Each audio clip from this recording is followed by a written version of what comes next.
Assalamualaikum warahmatullahi wabarakatuh. Kali ini kita akan belajar materi tentang pembelajaran bahasa Indonesia dalam gamitan pendidikan karakter. Nah, sebelum masuk ke dalam pendidikan karakter, kita harus mengetahui dulu pengertian pembelajaran bahasa. Di sini menurut Yunus Abidin tahun 2012 menyatakan bahwa pembelajaran adalah serangkaian proses yang dilakukan guru agar siswa belajar.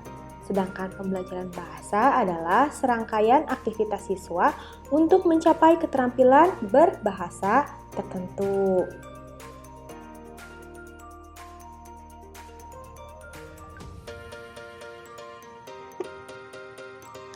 Nah, di sini ada asumsi pendidikan karakter yang salah arah.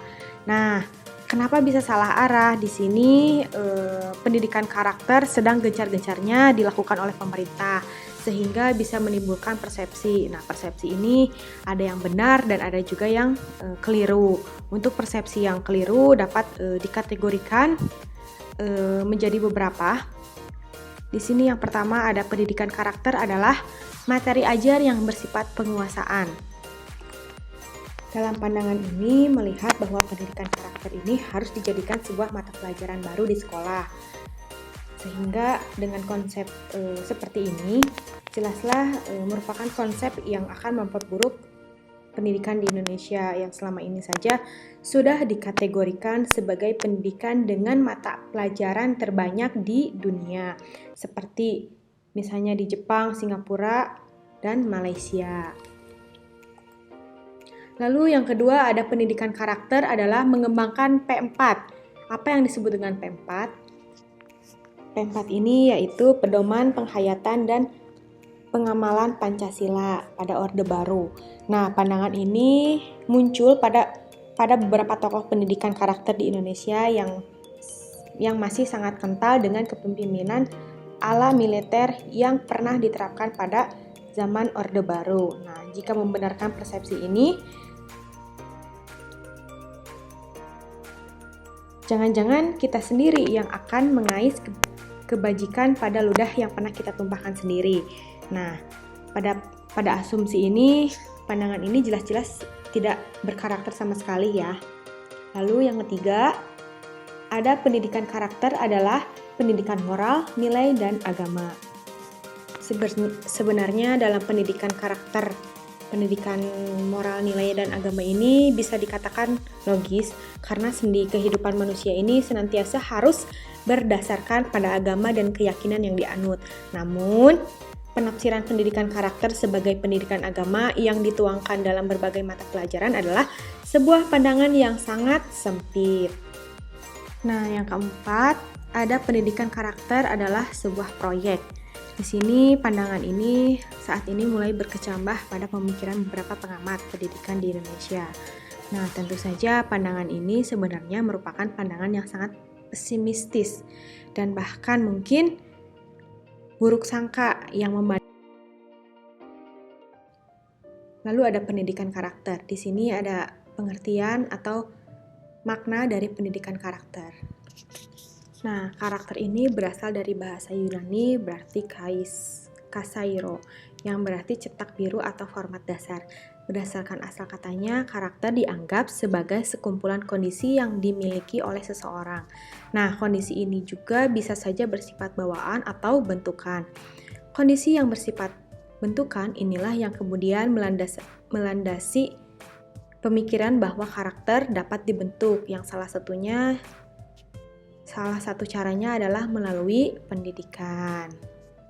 Nah, di sini ada pendidikan karakter dimaknai sebagai pendidikan yang mengembangkan nilai-nilai karakter pada diri peserta didik, sehingga mereka memiliki nilai dan karakter sebagai karakter dirinya, menerapkan nilai-nilai tersebut dalam kehidupan dirinya.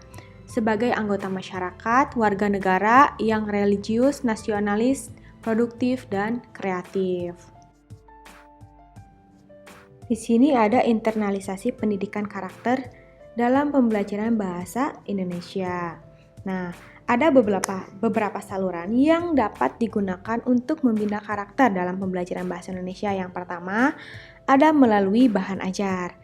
Nah, melalui bahan ajar ini, cara mengembangkan bahan ajar itu yang mengandung muatan karakter.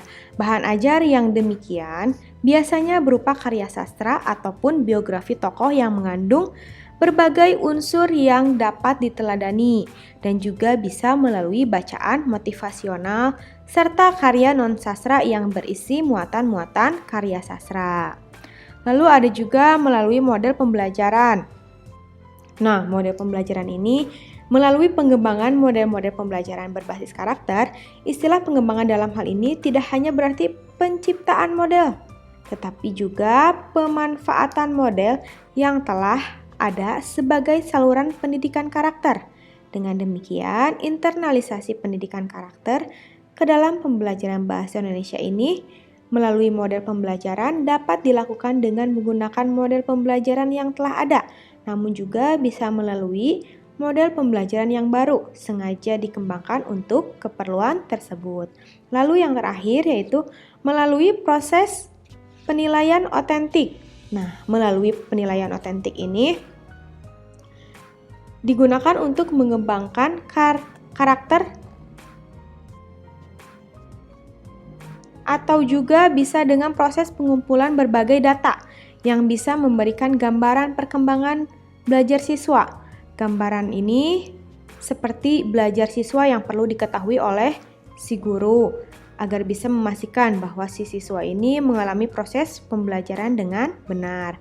Apabila data yang dikumpulkan guru mengidentifikasi bahwa siswa tersebut mengalami kemacetan dalam belajarnya, si guru harus bisa atau harus segera mengambil tindakan yang tepat agar siswa tersebut terbebas dari kemacetan belajarnya. Seperti itu.